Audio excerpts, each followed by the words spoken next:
In today's video, I'm going to teach you how to book in Calendly even with Google Calendar 2025. We'll start inside Calendly and make sure your Google Calendar is properly connected so your bookings sync automatically. First, head to calendly.com and sign in. From your dashboard, open the Integrations and Apps section.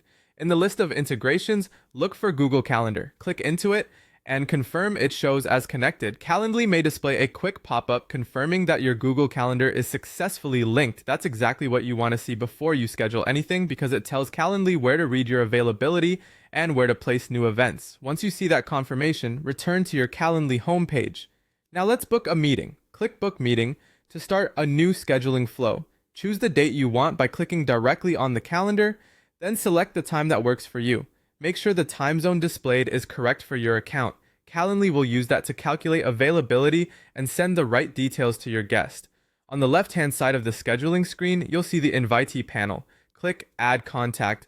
Enter your guest's name and their email address so Calendly knows who to invite and where to send confirmations. When you're done, click Save Contact.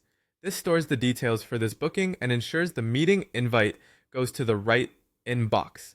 With the contact added, click Book Meeting to finalize. Calendly will create the event immediately. You can head back to your Calendly dashboard and you should see your new booking listed. At this point, Calendly has also pushed the event to Google Calendar using the connection you confirmed earlier. Next, open your Google Calendar to verify the sync. Look for the event on the date and time you selected. It should appear on the calendar you've connected in Calendly. If you don't see it right away, give it a moment and refresh your Google Calendar page.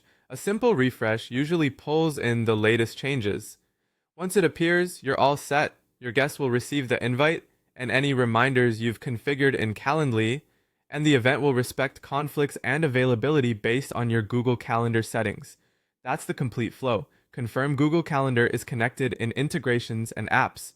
Go back home, book the meeting, pick the date and time, add the contact's name and email, save, finalize the booking, then check Google Calendar and refresh if needed. Now you can confidently book in Calendly and keep everything in sync with Google Calendar.